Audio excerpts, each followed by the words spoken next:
Dzień dobry, ziomeczki i ziomale, witam was serdecznie z Maroko, okolice Agadiru. Słuchajcie, kilka odcinków z Maroko, zapraszam serdecznie do oglądania.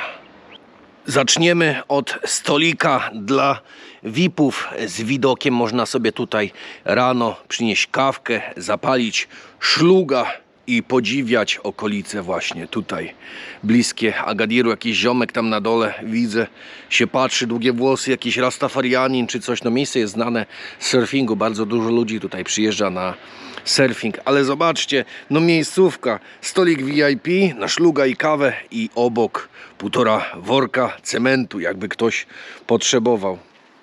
Co to tutaj mi się dzieje? 2 koty od rana się bawią. No jest przed godziną 8 rano. Chcę wam pokazać miejscówkę.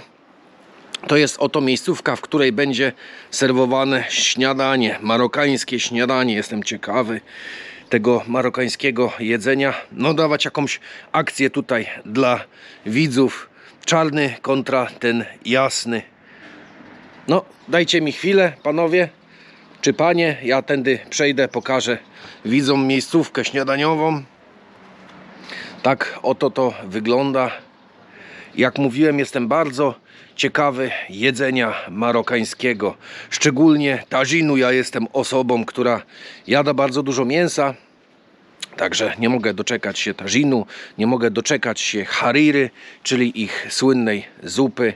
W ogóle tych wszystkich przypraw się nie mogę doczekać. No i wyprawy oczywiście na lokalny rynek, gdzie będę mógł pokazać wam te przyprawy. No i oczywiście będę mógł sobie coś zakupić, popróbować. Teraz tak wygląda oto nasz hotel, bardziej hostel bym chyba powiedział, bo chciałem w taki klimat mega marokański uderzyć. Także miejscówka, tak oto wygląda. Jakaś pani sobie tu pranie suszy. Kuchnia już funkcjonuje, tak można określić to, bo jak zszedłem na dół, no to już coś się działo. Zapraszamy do środka. Miejscówka nazywa się Rina Camp Hostel. Na wejściu mamy taką oto chyba niedziałającą fontannę. Ogólnie przylecieliśmy wczoraj, tam panie są w kuchni. Przylecieliśmy wczoraj z Wrocławia do Agadiru. Tutaj jest oto recepcja, proszę bardzo. I przylecieliśmy takim lotem trochę opóźnionym, około godzinę, czyli około 21 w sumie byliśmy na lotnisku. Zanim wzięliśmy samochód, to minęło chwilę czasu.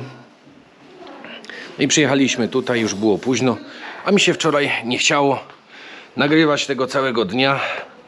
Loty dla interesujących się cenami wyglądają następująco. Za 2 osoby zapłaciłem jakieś 1100 zł. Przechodzimy na dalszą część. O, tu wam mogę od razu pokazać jakiś pokój, bo jest po prostu otwarty. To od razu wbijamy do środka. Proszę bardzo, palimy światło i mamy taki oto klimat marokański. Łazienka. No ta łazienka jest taka, no można się w głowę pizgnąć tutaj, jak ktoś jest wysoki, taki jak ja. Trzeba uważać. Ogólnie za 4 dni pobytu zapłaciłem ponad 500 zł za mnie i za Natalię. Zobaczcie, jaka fajna miejscóweczka, żeby sobie tutaj przycupnąć. I ten hostel właśnie jest taki fajny, magiczny, bo składa się z wielu takich zakamarków. Zobaczcie, już ktoś jarał szlugi. Są dowody, nie unikniecie tego. Arkadiusz znalazł. Na ścianach jakie ozdoby wiszą. No i teraz pójdziemy jeszcze wyżej. O, tu jest jeszcze jeden pokój taki, gdzie można sobie wypocząć. Można sobie posiedzieć. Zachodzimy oczywiście otwarte. Tak oto to wygląda i tu jest, słuchajcie, widok na plażę. Do plaży 400 metrów. Nie jest daleko. Nie chciałem uderzać w jakieś luksusowe hotele, tak typowo jak to robię, tylko myślę sobie, klimat marokański muszę pokazać. Wejdziemy sobie w tą stronę teraz. No i oczywiście to śniadanie. Trzeba pokazać, co nam tam panie w tej kuchni przygotują, co to będzie. O, i kolejny taras mamy.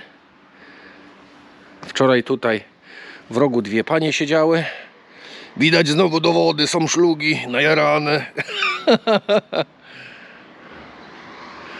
Fajna okolica. Muszę przyznać, że wczoraj jak żeśmy jechali samochodem na tą miejscówkę, no to tak dziwnie trochę się czułem, bo to takie ciasne alejki. W ogóle jak parkowaliśmy auto, jakieś psy dzikie były. Ja do Natalii mówię, weź pogoń te psy, bo nie mogę zaparkować. A Natalia mówi, nie wysiadam do tych psów. Nie wiem, co to za psy, jeszcze mnie pogryzą. Słuchajcie, wyszedł pan i mnie opierniczył, że za głośno gadam. Jest godzina, około godziny 8 rano. Co oni tu śpią jeszcze o tej godzinie, czy co? Ale trzeba uszanować i idziemy budzić Natalię, zaprosić ją na śniadanie i lecimy w trasę zwiedzać. Przyszliśmy na śniadanie i pokażę wam wybór. Herbata, zaglądamy do czajnika. Zielona herbata z liśćmi mięty. Może z tej strony będzie tak to jaśniej jakoś widać, chociaż nie. Polejemy sobie trochę herbaty na start, żeby spróbować. Oczywiście będzie bardzo słodka. Cukier Maroko, przyjaciele. I teraz jeszcze polejemy sobie troszkę kawy. Kawa marokańska słynie z tego właśnie, że jest z dodatkiem kardamonu oraz cynamonu. No leć. Mam nadzieję, że jest mocna. Ustawimy czajnik, zakręcimy i już wam pokażę, co jest na śniadanie. Na śniadanie typowo marokański taki placek, zaraz do którego damy kilka dodatków. Mamy prawdopodobnie miód, tutaj masło, drzem, olej arganowy, z czego słynie właśnie Maroko, czarne oliwki, jajka na twardo, banany i takie dwa kawałki chleba. I już wam mówię, jak smakuje herbata oraz kawa. Próbujemy herbatę. Bardzo czuć miętą i spora ilość cukru. Jaka jest zawartość cukru w cukrze, tego nikt nie wie. Tylko pan, który to przygotowywał, pan, który sypał cukier. I teraz jeszcze spróbujemy kawę. Czarna, ale nie wyczuwam jakiegoś kardamonu chyba. Kardamonu i cynamonu chyba nie ma w środku, czyli trzeba szukać kawy typowo marokańskiej, tradycyjnej. Zabieramy się za pałaszowanie śniadania. No i próbujemy tradycyjnego placka marokańskiego, na początku z dżemem. I też to nie łapie. Dobre. Śniadanie takie na słodko. Może przekryzę to bananem.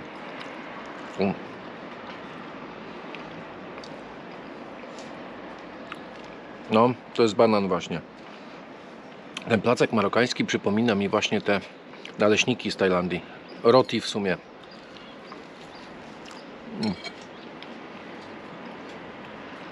Dobra. Na pewno lepsze by było, jakby było świeże, ściągnięte prosto z pieca lub z patelni. Jeszcze banana. O. Przepijemy to herbatą za słodką, czyli coś słodkiego przypijemy jeszcze słodszym.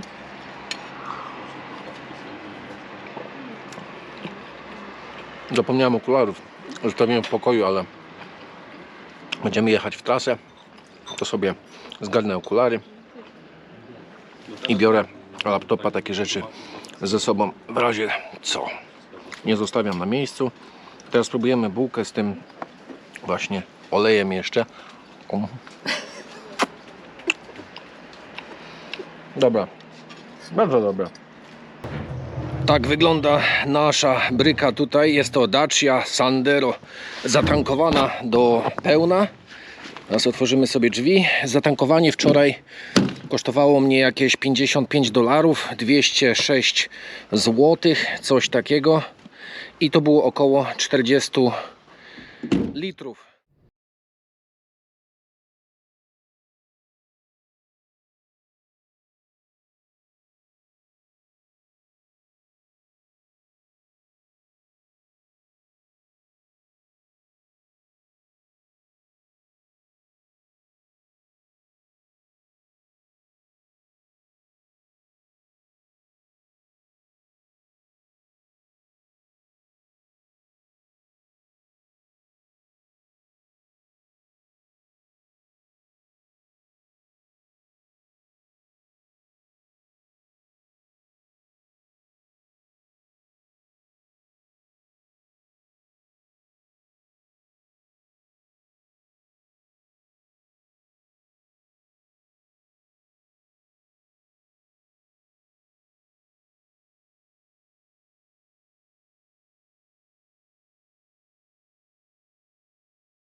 niby prowizji, tego się wkrótce dowiemy.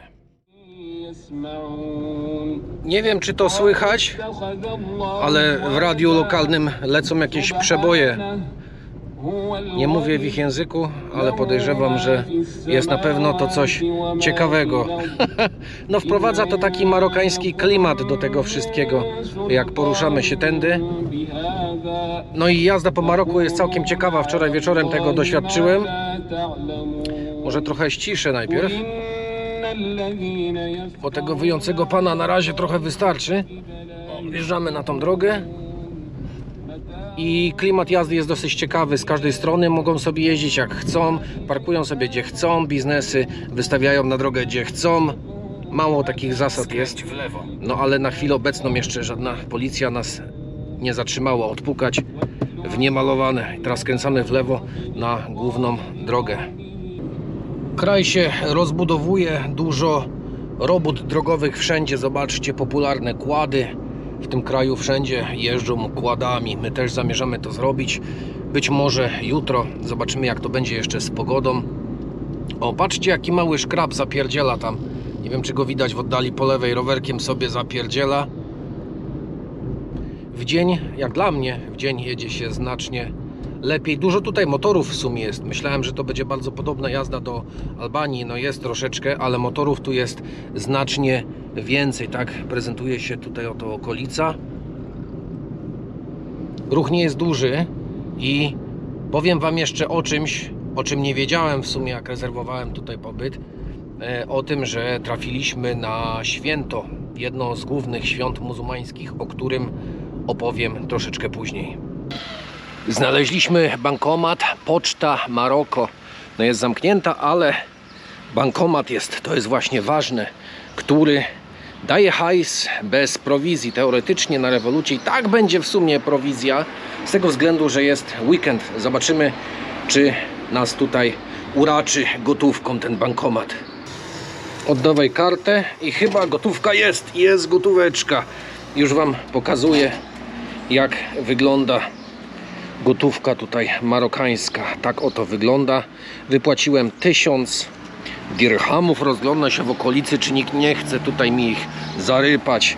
I tak oto wygląda ich gotówka. Słuchajcie, jeszcze chciałem opowiedzieć o jednej rzeczy, mianowicie o tym, że jak przylatujemy na lotnisko, warto sobie wziąć lokalny internet. Lokalny internet, który wzięliśmy, to jest Orange. 10 euro zapłaciłem za 20 gigabajtów. No tutaj będziemy około 4 dni, także w zupełności to wystarcza 20 giga na 4 dni. Bardzo dobra cena. O, lokalne pieseły tam robią sobie siestę, taką poranną. To co, teraz wsiadamy do auta i lecimy dalej. Ważne, że mamy hajs. Patrzcie, jadą lokalni sobie takim środkiem oto transportu.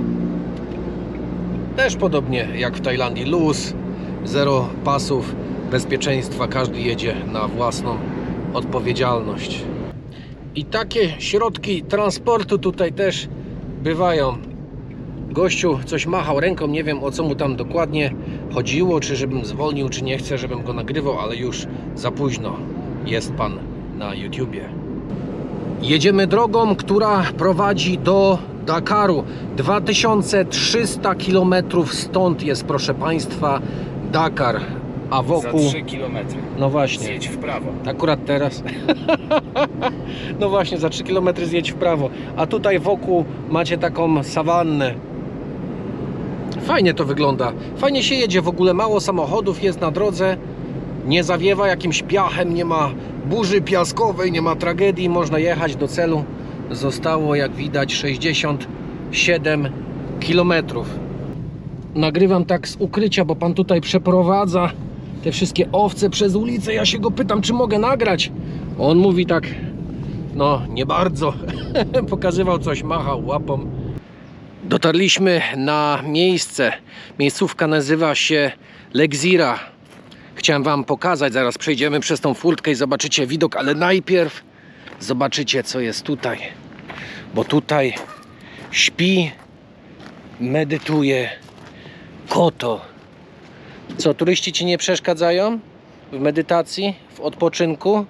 Co? Tutaj jeszcze jakieś stoliki widzę. Ale tu nie ma ludzi w ogóle. Patrzcie. Ktoś sobie skutra zostawił. Co, to nie jest sezon turystyczny? Czy tutaj tak mało turystów przyjeżdża? O, zobaczcie. Jest i on, jest i koto. Zaspany. Tam w rogu też jest koto. No nie mam nic, stary, żeby ci dać. Wiesz? No nie mam. Nie mam żadnego jedzenia. No i kocioł tutaj jest, zobaczcie, na sobie tak tagine, oryginalny marokański kocioł. Z czegoś takiego muszę zjeść. Nie ma tu nikogo, kto by mógł mi zaserwować tagine. No widzisz, nie ma tu nikogo, kto by nam coś do jedzenia tutaj mógł dać. No ja wiem, stary, ale sam nie mam nic, żeby dać. I teraz widok, dla którego tu przyjechaliśmy. Ciekawi mnie, czy można zejść na plażę, tam na dół. Kaktusy tutaj rosną, wszelkiego rodzaju. Dosyć sporo mieliśmy, dosyć sporo było po drodze. Jest tu zejście na dół? Łopierdziu. Jest niby zejście na dół, zobaczcie na to. Ja tylko podejdę sobie tutaj. No i chyba faktycznie będzie trzeba zejść tam na dół, na tą plażę i pójdziemy tam te jaskinie, te łuki skalne pójdziemy pooglądać. Na dole chyba też jakaś knajpa jest, może można coś kupić tam. Idziemy. I jesteśmy, dotarliśmy na sam dół, na plażę. Tak wygląda właśnie miejscówka. Zobaczcie na te skały wystające z wody. Chciałem wam opowiedzieć o właśnie święcie, na które trafiliśmy. Święto nazywa się Eid al-Adha i jest to ostatniego miesiąca islamskiego kalendarza. I w sumie to święto upamiętnia gotowość Abrahama do ofiarowania syna Izmaela na polecenie Boga. I muzułmanie w sumie na całym świecie obchodzą je przez 4 dni, składając ofiary zwierząt, które są potem dzielone na posiłki dla ubogich. I wiecie, to jest jeszcze czas, kiedy modlą się, kiedy refleksja jest potrzebna, dzielą się z tym innymi i to jest jedno, czyli to Eid al-Adha jest jedno z 2 głównych świąt muzułmańskich. A Natalia sobie tu pląsa po piachu, poczuła piasek i wodę. I co tam znalazłaś ciekawego? Kamienia znalazła. Co, chcesz go zabrać ze sobą? Przykleja mi się piasek, kurde, do moich sandaczy wspaniałych. O, tam chyba będzie ten widok, który ja potrzebuję. Ale dzisiaj nie jest jakaś pogoda, no pogoda dzisiaj nas nie rozpieszcza. Nie jest tak super jasno i w ogóle, ale tam w oddali widzę, jest łuk skalny, do którego się udajemy. Podejdziemy trochę bliżej. Patrzcie, co znalazłem. Legizira, szkoła surfingu. Podejdziemy bliżej i wam pokażę, jak to tutaj wygląda. I jeszcze jedno podejście. Proszę bardzo. Tutaj pan prowadzi wypożyczalnię. Zaglądniemy do środka, tam ktoś jest. O, tak to w środku wygląda. Deski są i wszystkiego innego rodzaju rzeczy. Super. Ciekawe tylko, ile kosztuje, bo tutaj żadnych cen oczywiście nie ma. Jesteśmy bliżej tego łuku skalnego. Podejdziemy bezpośrednio pod niego i wyjrzymy na drugą stronę. Co tam jest po drugiej stronie, trzeba zobaczyć. Droga kamienista, wyboista i ogromne fale. No tutaj nie polecam w tym miejscu na desce sobie pływać. Wow, woda blisko podchodzi. Mega blisko. Słychać szum, jak się cofa po tych właśnie kamieniach. Idzie kolejna fala. Czy ona tu dojdzie? Nie, ta nie dojdzie. Zobaczymy na kolejną. Nie, ta też była słaba. Czemu teraz nie ma mocniejszej, jak ja jej potrzebuję? No, jeszcze troszeczkę podjedź. Nie. To idziemy dalej. Przejdziemy sobie pod spodem.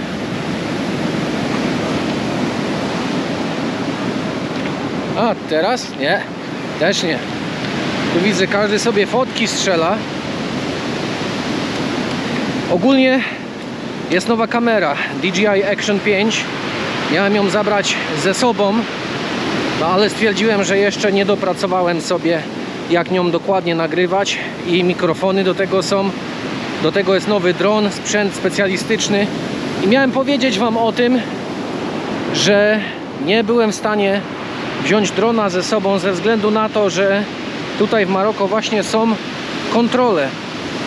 I jak przechodziliśmy już na lotnisku w Agadirze przez customs, czyli co, przez cła w sumie, to każdego bagaż sprawdzali pod kątem dronów.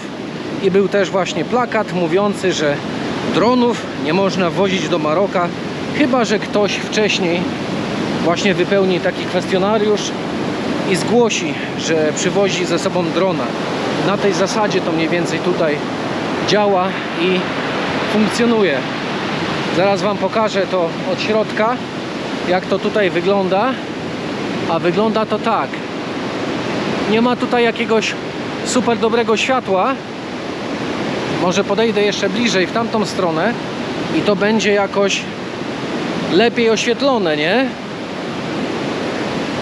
Ale i tak ten łuk skalny, tam widzę, jeszcze są jakieś inne, i tak to robi, słuchajcie, ogromne wrażenie, naprawdę. Jeżeli jesteście w Agadirze i macie dostęp do samochodu, macie samochód, to bierzcie auto i przyjeżdżajcie tutaj. Z Agadiru to jest 150 km, z naszej lokalizacji było jakoś 170, tam kilka kilometrów wyszło. Dobra, i pojedziemy teraz z tej strony. Piękna miejscówka. O, i tu jest lepsze światło. I tak to właśnie wygląda. Natalia gdzieś jest tam za rogiem. Mówi, że troszkę osłabła z sił, także trzeba czym prędzej udać się dokarmić nasz punkt energetyczny w ciele. Trzeba po prostu się najeść. Patrzcie, widzicie tego kota, co jest tym drugim teraz tam na dole? On właśnie, ten siwy, zszedł tą właśnie skarpą i tutaj gadał z tym psem. To jakiś jego znajomy jest, i te gołębie. Kot w ogóle przeszedł obok nich, ich nie ruszył, i gołębie nawet nie były spanikowane. Tu jest pełna symbioza. Wjechała kawa. Czy będzie lepsza niż z rana? Próbujemy. Próbujemy kawkę. Tak jak mówiłem, czy będzie lepsza? Nie wiadomo.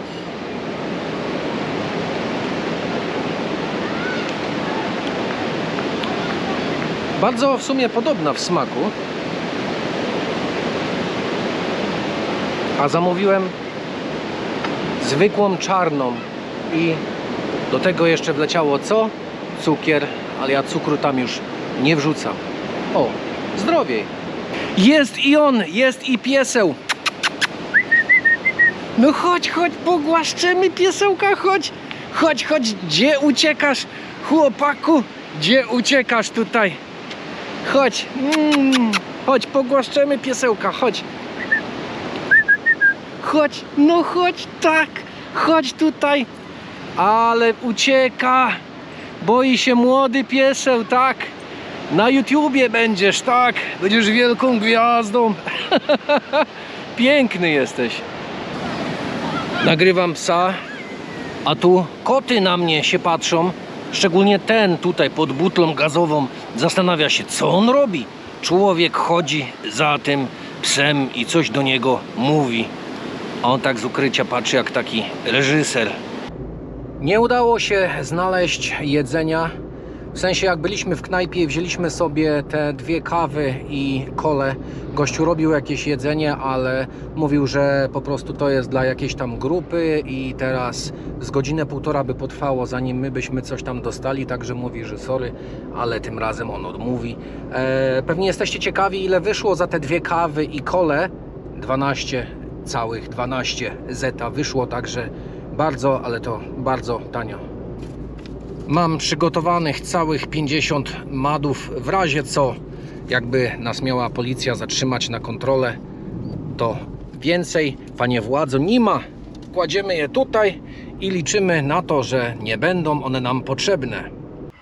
Zatrzymaliśmy się w poszukiwaniu jedzenia i taki oto motor ukazał się przed hotelem naszym oczom. Projekt SWO, projekt 2. Takie 2 kaczki jeszcze tutaj. Pan lub pani, bo nie wiem, kto to prowadzi.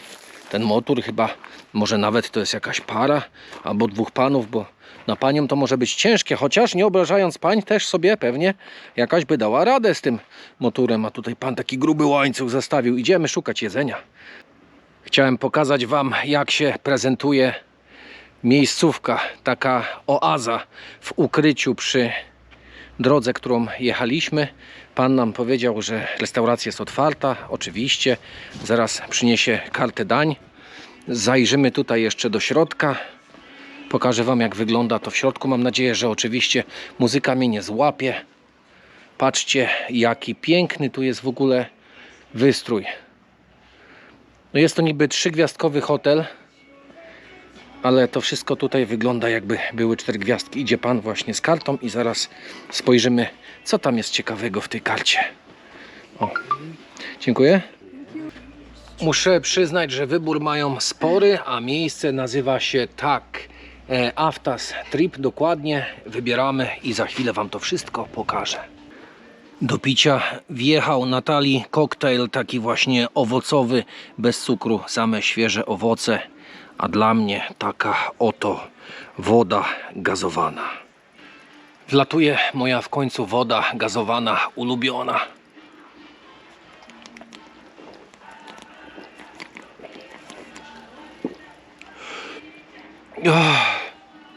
W międzyczasie, jak szykują jedzenie, rozejrzymy się po okolicy. Nie ma co marnować sytuacji. Zobaczcie, co tutaj jest.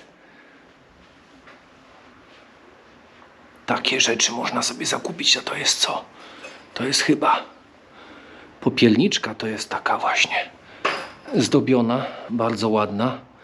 Patrzcie, olej arganowy, słynny właśnie z Maroko. Takie coś będziemy musieli chyba zakupić, różnego rodzaju mydła.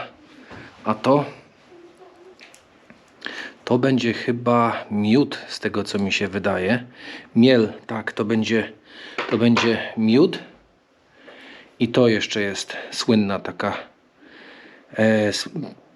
To są migdały z miodem i olejem arganowym. To też jest bardzo właśnie popularne w Maroko. Czy jest tu na tym cena? 85 dirhamów, a miód taki kosztuje 30 w sumie dirhamów. To nie jest drogo, a olej ma cenę? Olej nie ma, proszę Państwa, ceny i popielniczka też nie.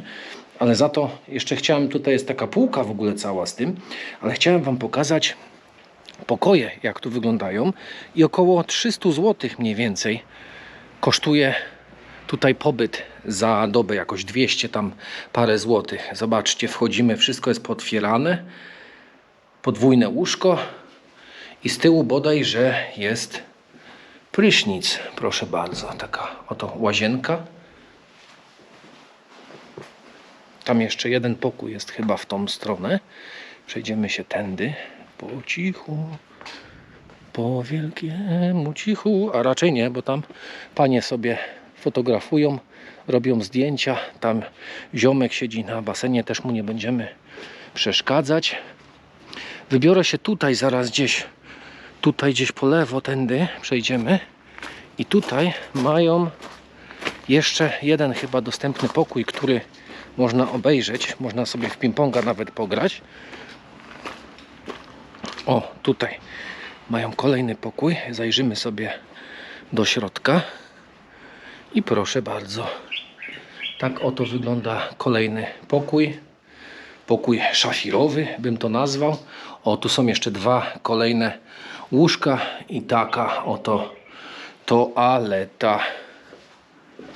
No miejsce bardzo fajne i najbardziej interesuje mnie, przejdę sobie tędy, jak będzie smakowało i jak będzie wyglądać jedzenie, bo gościu mówił mi, chwalił się, że to jest typowe takie właśnie dla nich, dla Maroko. Co to jest? Stół do masażu. Tutaj można sobie masażu nawet zażyć, jeżeli ktoś ma takie życzenie. Gościu się chwalił, że to jest kuchnia marokańska tutaj, że wszystkie dania, które mają, są takie typowo właśnie marokańskie. Co tu mają jeszcze na zapleczu? Grilla mają, ciuchy suszą. O, i tu jest jeszcze jeden pokój, który jest pusty. Też go możemy sobie obejrzeć. Zobaczcie. Ale wszędobylskie te muchy są, bo każde pomieszczenie jest pootwierane. No, ale tak jest. Przynajmniej jest chłodniej. Muchy da się jakoś wygonić. A tu co jest na dole? Jeszcze jakieś pomieszczenie jest? Jest trochę tego tutaj. Wszędzie zajrzymy. Co, ja nie zajrzę? Już tylko nie będę łazienek pokazywał, bo to jest tak bez sensu. Wszędzie są te właśnie prysznice takie trochę ochlapusowe, nie? I kolejny pokój.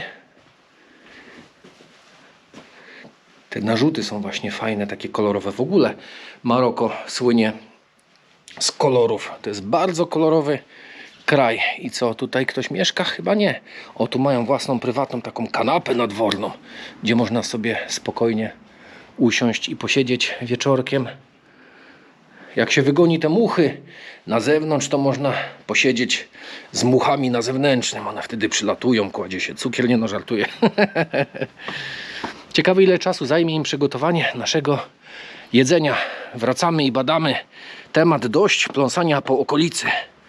Wjechało nasze jedzenie. Mamy tutaj tagine mięsny, czyli coś typowo marokańskiego, i Natalia ma tagine warzywny. Mamy jeszcze do tego zupę warzywną i chleb do warzyw. Zabieramy się za jedzenie. Ja sobie tylko tutaj tego tagina trochę odgarnę i zobaczę, gdzie się ukrywa mięso. Jest tam, już widzę, jest i chili.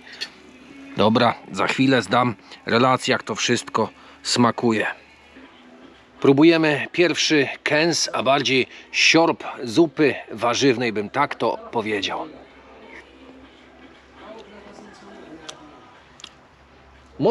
Mocno czuć takie warzywne jest.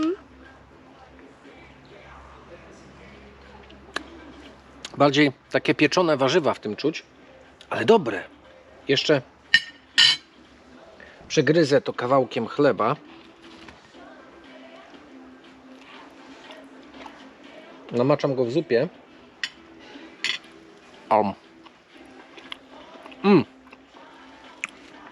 Dobre. Ale tą zupę trzeba doprawić. Mamy tutaj takie przyprawy. Już wam pokazuję. Takie oto narzędzie to jest. I w środku znajdują się różne rzeczy. Ja to odkryję teraz i pokażę wam to z bliska. O, tak to właśnie wygląda. Mamy sól, mamy pieprz i ta przyprawa taka żółtawa. W sumie nie wiem, co to jest, ale bardzo dobrze to pachnie i wziąłem wcześniej na język i ciekawie to smakuje. No nic, bierzemy się za tagina. Odstawiamy to na bok. Tak, zakryjemy. I zabieramy się za tagina. Sobie go bliżej tutaj przysunę. Zrobimy to może w jednym ujęciu. Najpierw weźmiemy się za warzywo jakieś. Marchewka. Jakaś cukinia z groszkiem. Co to jest? Ziemniak? Ziemniak. Ziemniak. Ziemniak jest przepyszny. Bardzo dobre. Aż trzeba czapkę z głów, bym powiedział. Muszę kiedyś obciąć te włosy. To strasznie wygląda, ale teraz muszę dokopać się tutaj do mięsa. I bierzemy taki słuszny Kawałek, no słuszny, takie pół łyżki. O. Ale gorące.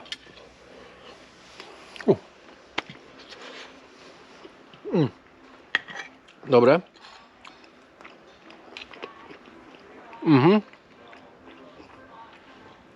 Bardzo dobre, ale jeszcze bym sypnął to. Zimniak mi spadł. Sypnąłbym to przyprawami, ale mięso jest bardzo dobre. Ubogacimy to. Biesiada zakończona. Czas wracać do Agadiru. Jeżeli chcielibyście wiedzieć, ile kosztował nas ten obiad, czy to obiad, kolacja w sumie, to powiem tak. Wyszło razem do kupy zusammen 144 zł, łącznie z napiwkiem 10%, bo tyle się powinno dawać w Maroko dla pana. Palimy furę, ustawiamy nawigację, jedziemy. No i zrobiła się pogoda w drodze do domu. Zobaczcie, jakie piękne słoneczko. Niebo zrobiło się bardziej niebieskie. Jakie kolory w ogóle się porobiły. To jest ciekawe. No i jedziemy.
To jeszcze musimy się gdzieś zatrzymać.